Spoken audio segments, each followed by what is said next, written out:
Hello, welcome to a new episode of Türkiye Talks.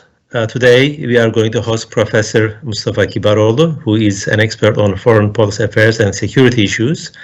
Mustafa Bey, welcome to join us today. Thank you very much for your presence and participation to our program.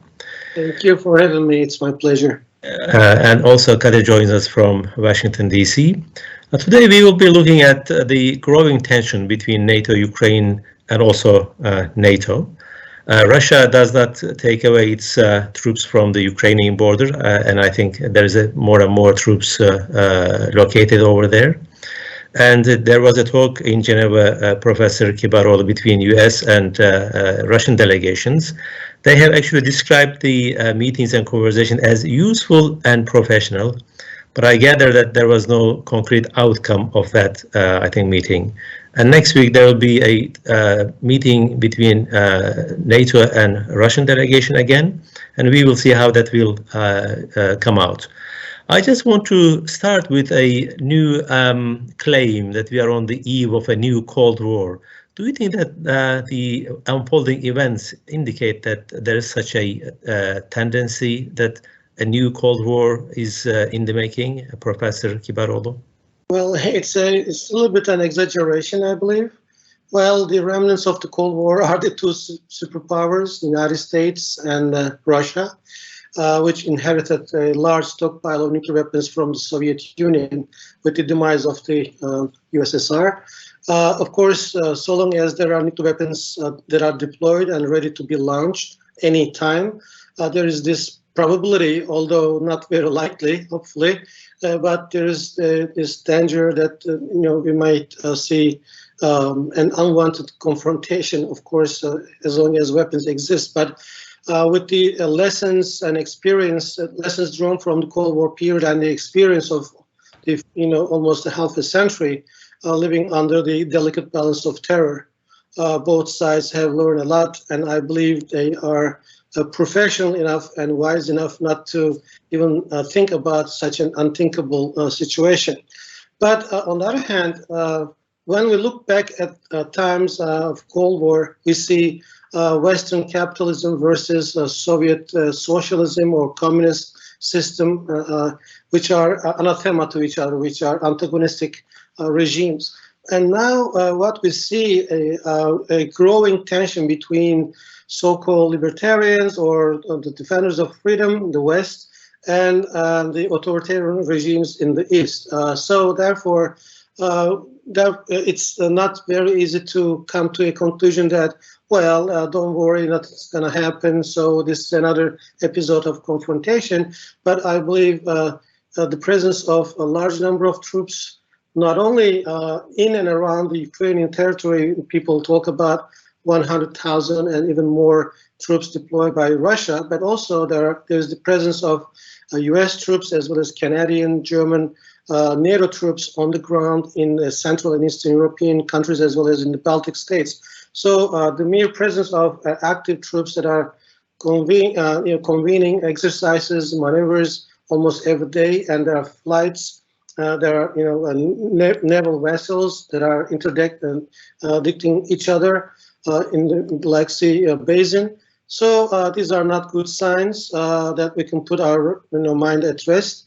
So there is a potential for tension, which I hope will not go out of hand, out of control. And I believe just listen to the NATO Secretary General Jens Stoltenberg in the aftermath of the meeting between NATO countries and Russia as part of the NATO-Russia conversations.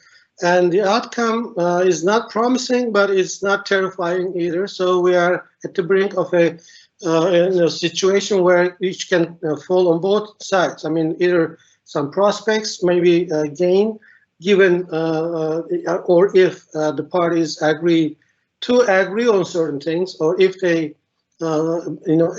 keep their stubborn positions and do not step back from the position where they are right now, of course tension will grow.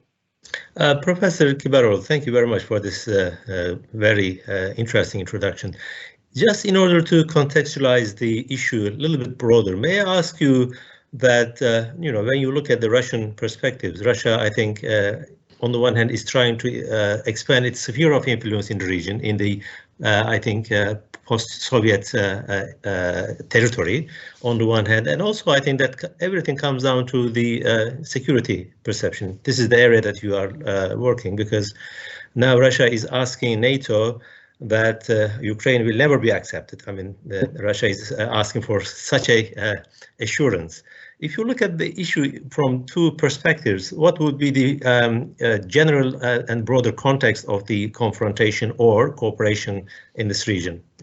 Well, actually, I'm not sure if it's only Russia which is trying to expand its zone of influence. It's also, I mean, one can say the same thing for NATO and the West, because what we have seen in the immediate aftermath of the collapse of the Soviet Union, and prior to that, we have seen the fall of Warsaw Pact, and the former Soviet republics in the Baltic region, as well as former Central and Eastern European countries, which were Warsaw Pact members, have first joined the NATO, and came under the nuclear umbrella, and were given assurances, positive, secure assurances by the United States and nuclear umbrella of the United States, and we have seen a period of at least a decade of eastward expansion of NATO and the EU, and at a time when Russia today was unprecedentedly weakened after the fall of the Soviet Union, because we have seen an era under Boris Yeltsin, and he was not able to stop eastward expansion, nor was he capable of having any impact with his statements that he made after the Yugoslav crisis or the Iraqi situation, and the United States has been all around the former Soviet or former socialist, sort of, or Eastern world territory. So now with Putin taking over at the beginning of the millennium, and for the last 20 plus years that we have seen, well, there's this interim period of Medvedev, but Putin is the one who is going to be remembered in history much more than Medvedev, I believe.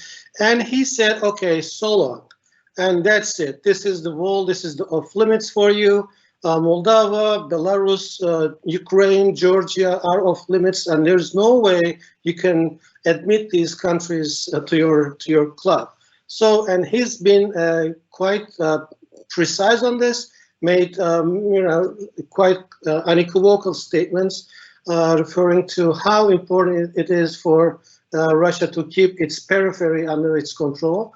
And of course, I'm not even talking about Central Eastern, Eurasian territory. So, therefore, I believe both sides are, relying on what they're thinking, and that they think they are right. This is what they must do. But on the other hand, when we look from the perspective of the West, it is quite understandable for a club of democratic countries to uphold the principle of giving the opportunity to every single country to choose whichever alliance they would like to be part of.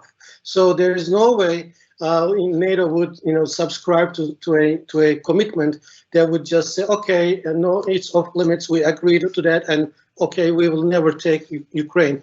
That said, I believe there are quite a number of countries within Europe, as well as NATO alliance, which are not very much sympathetic to the idea that Ukraine must be part of the alliance, because the question is up in the air, and it has to be answered quite precisely, because what is the value added of Ukraine for the alliance in terms of the security of the region as well as the security of the world? And if West pushes too hard on Ukraine's membership, and we can expect the reaction coming from Russia, and given the fact that Ukraine is not a member of the alliance, and it's not protected under the Article 5 of Washington Treaty, and therefore the West will of course exercise maybe economic measures and otherwise political sanctions, etc. But this will probably not change the situation, and Ukraine in the first place will be the one that will be very much in a disadvantaged position. So we have to be realistic. We have to look at the picture from both sides and try to, find ways to mend the differences and to leave this issue behind, because the more West pushes for Ukraine's and as well as Georgia's membership, the harder Russian reaction will be and tougher Russian reaction will be.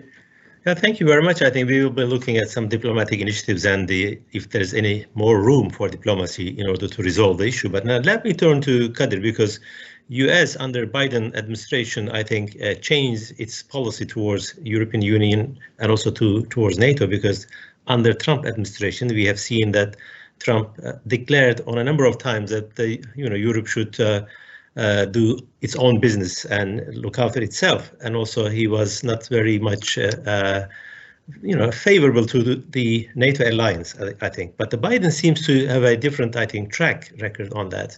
Kadir, what is your reading of the recent, let's say, attempts of the Biden administration in order to become much more involved and engaged in the NATO and EU affairs vis-a-vis the Russian influence in the region? As you said, Biden administration promised unity among the West, within the West, and he came back and he said America is back. As we remember, Trump may have considered even pulling out of NATO, pulling the U.S. out of NATO, which would have been kind of a big disaster, unimaginable situation in many ways, because that's the main institution that the U.S. leads the Western alliance, and it has done so since the Second World War. But as a reaction to that, Biden administration has said, America is back. We're going to work with our allies. We're going to counter the global challenges, including, China and Russia and others. But this kind of big rhetoric from the Biden administration didn't receive such a great embrace by the Europeans. They did like the fact that there is a commitment to renewed commitment to multilateral engagement and diplomacy with the West, with Europe, but they weren't that ready to confront Russia or China anytime soon in a strategic manner, in a military manner. So we saw that, for instance, Germany, it already signed this agreement, Nord Stream gas supply agreement with Russia, and it's very important for them. And the U.S. Biden administration was even talking about sanctions about that. And next week, actually, there will be some debate in Congress about that as well, whether to impose sanctions on that pipeline. I don't think it's going to happen, because Biden administration wants to work with the Germans to create unity among NATO members against Russia. But we've seen that, let's say, less than ideal unity within the Western alliance. And Russia sees this, of course. Russia sees these gradual encroachments, let's say, or into Russia's sphere of influence, as you defined it. Ukraine's NATO membership is a non-starter in many ways for Russia. They have amassed 100,000 troops along the Ukrainian border, but I don't think Putin is using that to raise the stakes and get what he wants in terms of guarantees against NATO enlargement. What's interesting is that US refuses to even debate that. They say, okay, it's a non-starter. We are not going to, like Professor Kibaroğlu mentioned, we're not going to promise something like that. That would be up to the sovereignty of Ukrainians. And that principle they're trying to hold on to. But in reality, what's happening is that they're also trying to assure Russia that this is not an immediate thing. We're not going to admit Ukraine tomorrow. We're not going to push for this.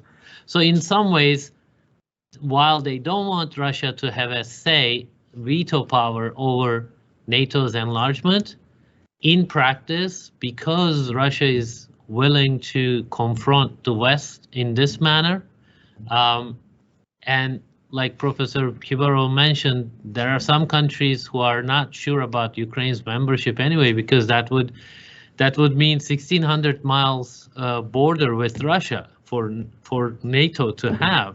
So not many countries are seeing that as realistic, including the US, and they're trying to lower the tension. But the debate in Washington is that, you know, some groups are emerging now to adopt a tougher approach towards Russia, and then the threat of sanctions against Russian economy seems to be working, but you know, there's no guarantee that, you know, Putin won't escalate the situation. Let's also remember Putin took away, you know, Crimea from Ukraine. This is, and some analysts are saying that, look, there is an invasion already. It's just that Putin is escalating the invasion and furthering the invasion. But that also has a counter effect. Like both Finland and Sweden, Baltic countries, they started talking about NATO membership in a more serious manner. So both, I think, Russia and the United States are trying to be careful about what they do. But, you know, to cite some other analysts, let's say, on Russia's policy, he's saying Putin has already won, right? Because Ukraine's NATO membership in the short or medium term is kind of out of the question, and they are able to, you know, create these fault lines within the NATO because there's disagreements about what to do, how to confront Russia. So we'll see. But for Putin, all this is about you know, balance of power, geopolitics, rather than principles about, you know, national sovereignty, whether they can join whatever alliance they want. So it's a I think it's going to continue. You know, the Crimea happened in 2014. It's been 8 years now. We see a renewed escalation, but this Ukraine issue will not go away anytime soon, in my opinion. I think that brings me to the following question, Kadir. I just want to pick Professor Kibaroğlu's brain on that. As you have said, you know, I think two events are quite illustrative of Russian influence on Georgia and also in Ukraine. The Crimea was taken over, and we have seen not a very strong reaction from the NATO and from the European Union at the time. Now, de facto, you can see Russia is well established in that region. Professor Kibaroğlu, do you think that the NATO will remain as, I don't want to say weak, but as less influential as it was in the Crimean issue? Because what we see that, you know, Russia, as alluded by Kadir, is the winner in this, I think, game. Putin won the game because now in Georgia and also in Crimea, we can see that. What is your take on that? I mean, because you said, you know, both sides are escalating the tensions, and both sides do have some sort of, you know, attempts to widen their sphere of influence. But we have seen, and now we have got a new test for NATO and for European Union. Well, maybe I should approach the issue from a little bit of a different perspective. Let's remember what, you know, many people have questioned. As soon as Warsaw Pact collapsed, people said, okay, it's time for NATO to sort of, you know, get rid of its alliance, and it shouldn't remain as an alliance anymore because there's no enemy, etc. But in those years, in the early 1990s, the answer to this was, okay, NATO was not established as an alliance against any specific country. There is no mention of any single country's name in the Washington Treaty. So therefore, it is an alliance which is formed to protect the Western lifestyle, which means Western democratic rights, individual rights, open market economy. So wherever threat comes to these values, Western living lifestyle, NATO should be there and fight against it. And NATO's new enemy was international terrorism. And many people, we, including ourselves, we should remember that we have written extensively on the transformation, and there is this, NATO has transformed itself from a local collective, defense organization to collective secure organization.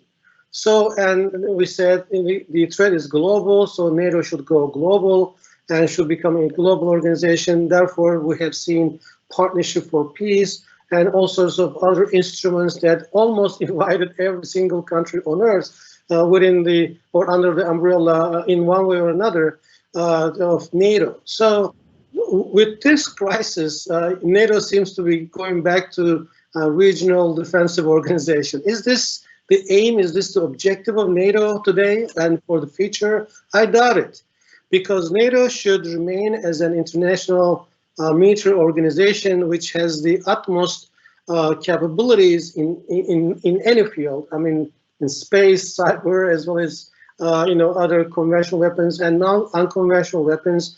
There is no organization on earth, including Russia itself, that could confront militarily NATO's power, and NATO will prevail in any fighting. Of course, there will be no place which will be worth living after a nuclear exchange. But of course, NATO must preserve its identity today and for the future to defeat international terrorism, which is gaining ground everywhere. And there are people which are motivated with the distorted versions of whatever regional religious beliefs they may have or mystical beliefs that they may have, and they're after developing capabilities. I'm afraid the theory that really scares me is that they may acquire weapons of mass destruction capabilities or material that are used in the manufacture of these weapons that can be used with a conventional explosive, which may at least cause illnesses, pollution, all sorts of damages, hazards to our living conditions. So therefore, NATO's first and foremost priority must be to live up to its commitment over the past 20 years and to go after the capabilities as well as objectives that had set forth in its summit meetings. Of course, Ukraine is not to be left alone, to the mercy of the Russians. Ukraine must be given support.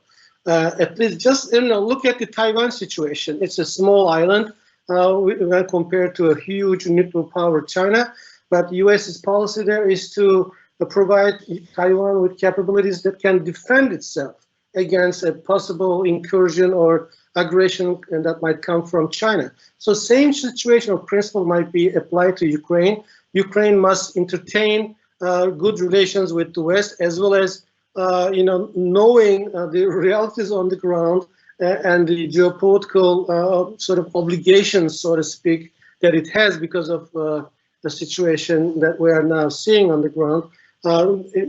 Some cool-headed approaches are necessary.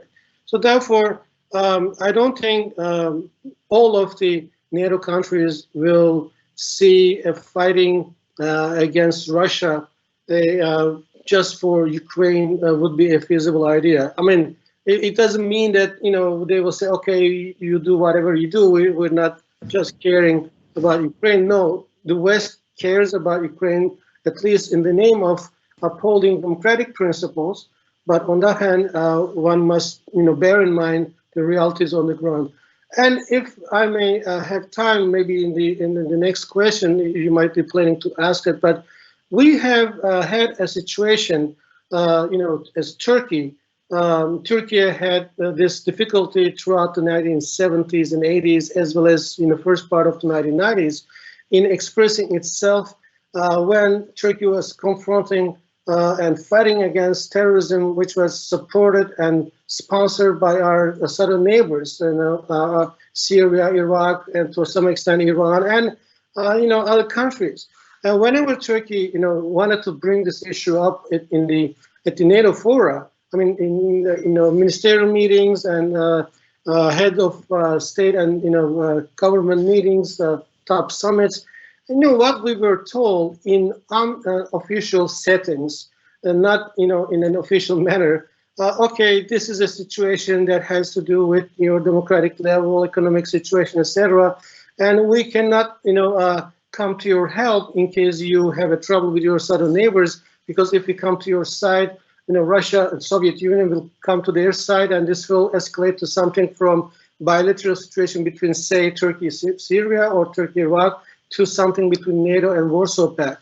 So when it came to our fighting against terrorism, which claimed the lives of tens of thousands of Turkish citizens, and we did not get support from our NATO allies, and they have not seen this as a Article 5 situation. And of course, and they told us we can only defend you against Soviet aggression, and if it's something coming from your southern neighbors, Middle East is out of area for most of the Western European allies in NATO. So why now Ukraine is not out of area? So this question must be asked, and many Turks, I believe, would ask this question. I would like to get an answer from the NATO authorities. Professor Kibaroğlu, I actually had a question, and you already delved into Turkey. I was going to ask you about Turkey's position on Ukraine specifically, because Turkish national military, defense sort of production has increased in recent years. It has now advanced some of the advanced arms nationally developed, and it started exporting them into countries like Ukraine and Poland. And Poland is a NATO ally. So, of course, Turkey also has somewhat complicated but strong relations with Russia as well in terms of trade and energy, while disagreeing on a number of regional issues. But what does the Ukraine crisis mean for Turkey? Talip Hocam, actually, you can also talk about this, because I know you spent a lot of time in Europe with your counterparts as members of parliament. When they, how do they see Turkey's role when in dealing with Russia? I think our session's title has, includes Turkey. We should maybe discuss a bit more Turkey's policy as well, how it considers the Ukraine crisis and the Russian affairs. Okay, let's listen to Professor Kibaroğlu first, and I'll try to make a comment on that too. Thank you. Well, it's a great question and a very difficult one, Kadir. Thank you for asking that. But let us remember that the relations in the defense industries domain is a set of relations between defense contractors and private companies, and it's not an issue that has to do directly with the governments. When it comes to S-400 air defense systems, it's a government-to-government deal, and which I, since day one, started and supported and have written extensively, as you know, probably, and therefore this is a different matter. And of course, Ukraine is an important country in the region, and that Turkey may have some benefits in terms of such industries like jet engines and missile systems and all sorts of equipment that may have to do with space exploration and everything. But that said, when I look at the Ukraine situation and Ukraine crisis, apart from what I've said so far, what is important from my perspective is also the situation in the Black Sea. Turkey is very sensitive about the Montreux Convention, which is one of the great victories of the Turkish Republic. And since 1936, there is a delicate balance in the Black Sea basin. And this balance is really delicate, may all end time be disturbed by some developments, unwanted developments that are not really unlikely. And with the presence and growing presence of course, NATO countries like British naval vessel, US naval vessels, and the close connection with Russia, Romania and Bulgaria. And NATO has, some plans for further expanding this situation. And whatever happens there between, say, Britain, US, and Russia will have close, very immediate repercussions for Turkey's security, not only because it is a NATO member, but also because it's a Black Sea country which has, which was successful enough throughout the Cold War years when we were in different camps with the Soviet Union. We had attained some, good relationship in terms of, delimiting the economic zones in the Black Sea shore, and also in the aftermath of the Cold War, Turkey, Russia have pioneered in forming the Black Sea Four, Black Sea Harmony, which are, some naval capabilities which are dealing with all sorts of illegal trafficking in the region. We have seen throughout the 1990s and 2000s large numbers and attempts of trafficking nuclear material and other material that are, that may, if falling into the hands of terrorists, may cause huge damage. So Turkey, therefore, the Ukraine crisis may have direct repercussions for Turkey's security vis-a-vis the Black Sea situation. Yeah. We should also bear this in mind. Right. Okay. Let me also add a few things to what has already been said here when it comes to Turkish-Russian relations and how it will influence regional balance and also Ukrainian issue. I think we can describe Turkish-Russian relations as something between, competition and cooperation. In some areas there is cooperation, but in some areas there is competition, as one can see that. And also, when you look from the Western side, when you look at it from the NATO side, I think there is a little bit of criticism of Turkey's relations with Russia. But I think when you look from Turkey's side, because Russia and Turkey regionally quite close to each other, and there are two dimensions of the relations, I think, which needs to be addressed maybe quite extensively. One is the economic relations between Turkey and Russia. Now, there's a trade volume of almost $40 billion between the two countries, and that is quite significant for the Turkish economy and also for the Russian economy. I think that is something that needs to be taken into account. That is where we can see a lot of cooperation. But on the security issue, I think that is where we have also differences between Turkey and the NATO and also European allies, especially in the Syrian conflict after 2013. We have seen that Russia came there more strongly. And Turkey has confronted a lot of security challenges and also security threats, actually what we call it existential threats in the region. And there we did not see, that is a perception of Turkey and the Turkish public opinion very strongly, that NATO did not side with Turkey very strongly on this issue. And I think Professor Kibaroğlu has already said that, when Turkey was fighting with terrorism for a number of years, NATO and NATO members and European allies were not very strongly supporting Turkish, let's say, battle against terrorism. I think that has strained relations between Turkey and the NATO members and also NATO itself. Therefore, there's a little bit of lack of, I think, trust in NATO, in the Turkish public opinion, sometimes expressed by the Turkish decision makers as well. This is why we can see, the close security cooperation, especially S-400 issue between Russia and Turkey, and it will be there, I think, because in the critical issues when Turkey confronted some, existential threats in the region, NATO did not come to Turkey and express quite forcefully and strongly that Turkey is a member of the NATO and each and every threat will be taken very seriously and NATO will be here. I think this is something where Turkey is a little bit undecided, whether NATO will be with us all the time.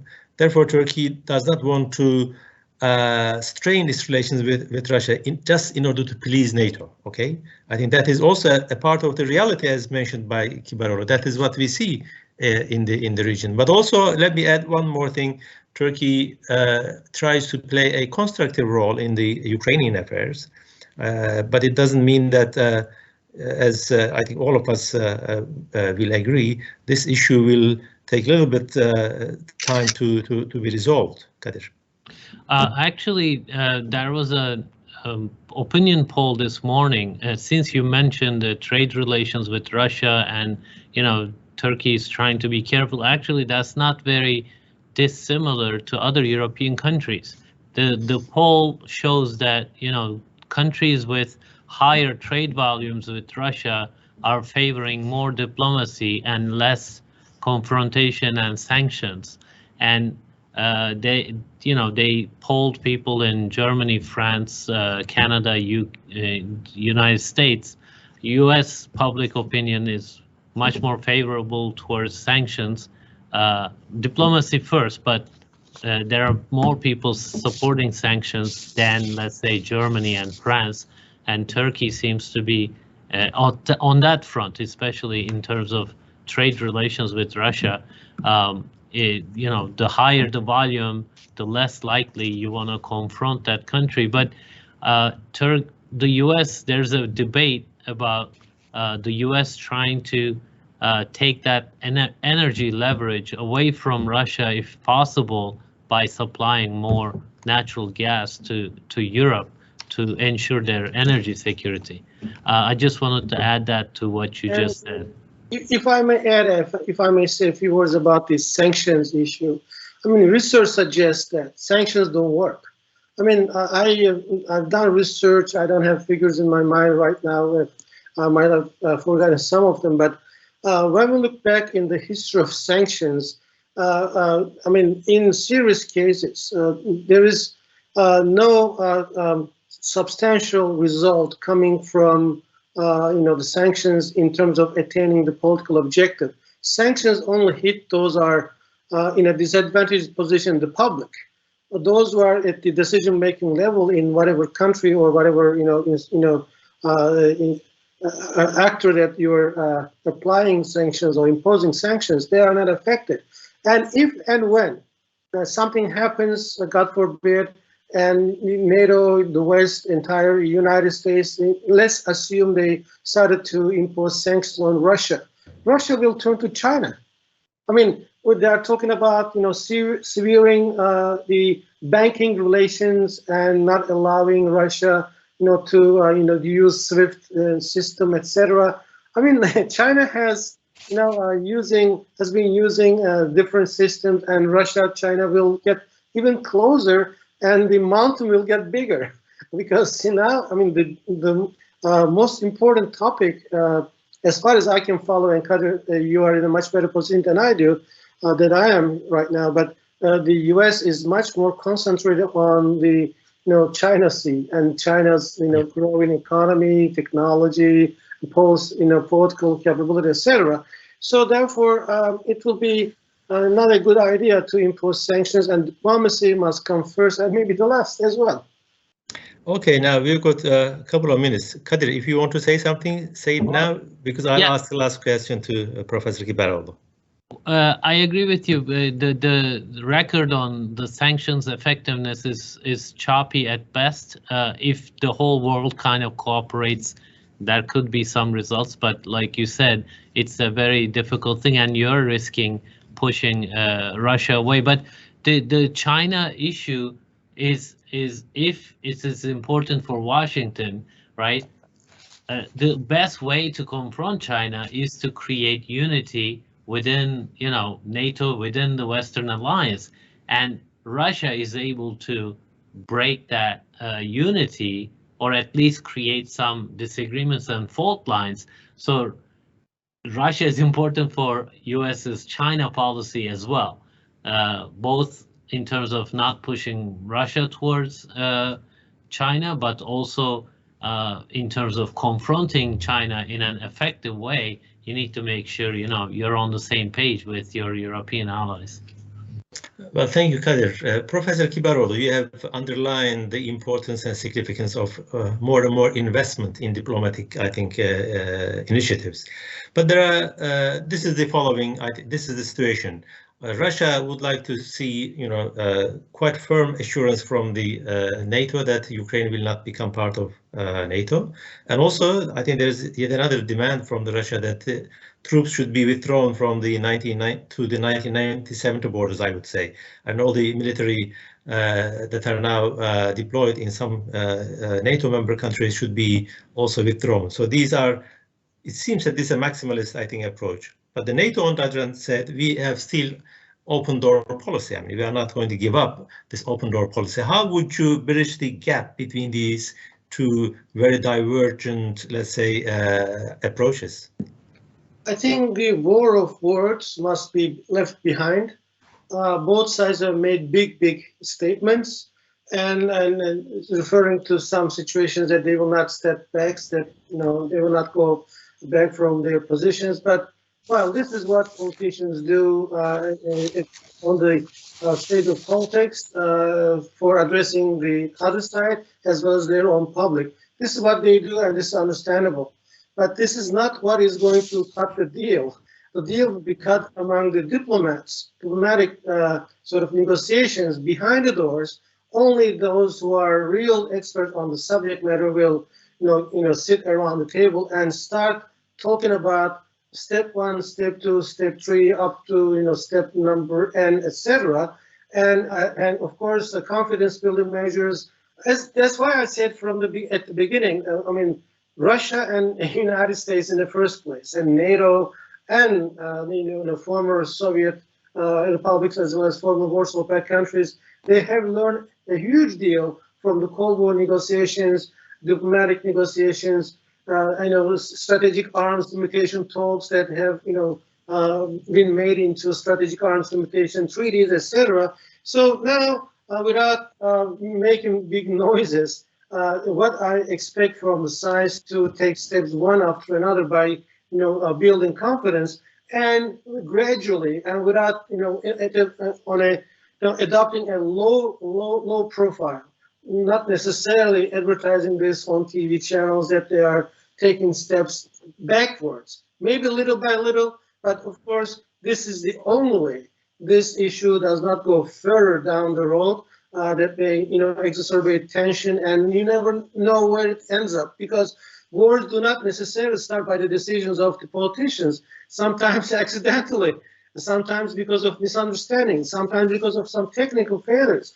I mean, the post-Cold War period is full of instances and where the two sides, Russia and NATO, and also the Cold War period, came to the brink of catastrophic confrontation just because of some technical failures and misunderstandings. So it's time and only time for diplomacy, no other way. Stop making big statements and let the ground to politicians, to diplomats, to find a way, because this is what they do the best. Okay, I think with those recommendations, we come to the end of our program. Professor Kibaroğlu, thank you very much for joining Türkiye Talks today. It was a pleasure to host you here. And from us, goodbye to everyone. Thank you.